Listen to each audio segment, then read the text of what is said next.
मालदीव को लेकर एक और बड़ी खबर सामने आई है। एक मीडिया रिपोर्ट के मुताबिक मालदीव के राष्ट्रपति मोहम्मद मोइज़ू ने भारत से कहा है कि वो उनके देश में तैनात अपने सैन्य कर्मियों को 15 मार्च तक हटा ले।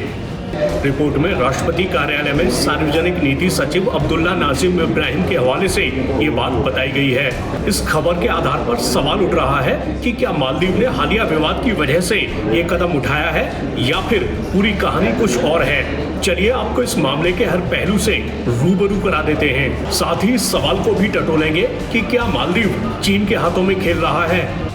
बताया जा रहा है कि मालदीव और भारत ने सैनिकों की वापसी पर बातचीत के लिए एक उच्च स्तरीय कोर समूह का गठन किया है। इस समूह ने रविवार सुबह माले स्थित विदेश मंत्रालय के मुख्यालय में बैठक भी की। रिपोर्ट में कहा गया है कि बैठक में भारतीय उच्चायुक्त मनु महावर भी शामिल थे। नाजिम ने बैठक की पुष्टि की और कहा कि बैठक का एजेंडा 15 मार्च तक सैनिकों को वापस बुलाने का अनुरोध करना था। कई मीडिया रिपोर्ट्स में बताया गया है कि मालदीव में 80 से ज्यादा भारतीय सैन्य कर्मी हैं। यहाँ बड़ी बात यह है कि पिछले साल 17 नवंबर को ही मालदीव के राष्ट्रपति के रूप में शपथ लेने के तुरंत बाद मोइज़ू ने औपचारिक रूप से भारत से भारतीय सैन्य कर्मियों को मालदीव से वापस बुलाने का अनुरोध किया था। उन्होंने ये भी कहा कि मालदीव के लोगों ने उन्हें भारत से ये अनुरोध करने के लिए मजबूत जनादेश दिया है।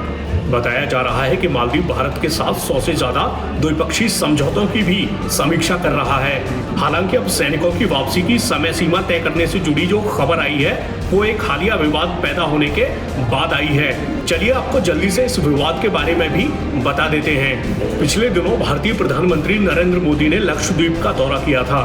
इसके बाद जब उन्होंने लक्षद्वीप की कुछ तस्वीरों और वीडियो को पोस्ट किया तो इसे लेकर सोशल मीडिया पर चर्चा तेज हो गई। इसी चर्चा में कुछ लोग लक्षद्वीप की तारीफ करने लगे, कुछ यहाँ पर्यटन के लिए जाने की इच्छा जताने लगे, कुछ यहाँ के पर्यटन को और विकसित करने की बात कहने लगे। इस बीच ऐसी राय भी सामने आने लगी जिनमें मालदीव के बजाय लक्षद्वीप जाने के विकल्प का जिक्र था। इस सब के बीच मालदीव से भारत विरोधी और मजाक बनाने वाले सोशल मीडिया पोस्ट आने शुरू हो गए। यहाँ तक कि वहाँ के मंत्री भी ऐसा करने लगे। इतना ही नहीं, प्रधानमंत्री नरेंद्र मोदी के खिलाफ अपमानजनक टिप्पणियां भी की गईं। इसके बाद सोशल मीडिया पर भारतीयों का गुस्सा दिखने लगा। लोग मालदीव के पर्यटन का बहिष्कार करने की बात करने लगे। जब भारत में मालदीव के खिलाफ माहौल बनने लगा तो दबाव में मालदीव सरकार को इस पर कदम उठाना पड़ा। उन्होंने अपमानजनक टिप्पणी करने वाले 3 मंत्रियों माल्शा शरीफ, मरियम शिवना और अब्दुल्ला महजूम माजिद को निलंबित कर दिया।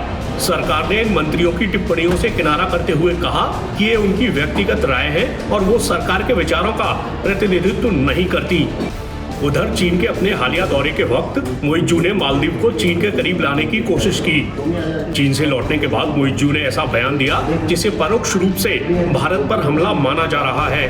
उन्होंने कहा, हम छोटे हो सकते हैं लेकिन इससे आपको हमें धमकाने का लाइसेंस नहीं मिल जाता।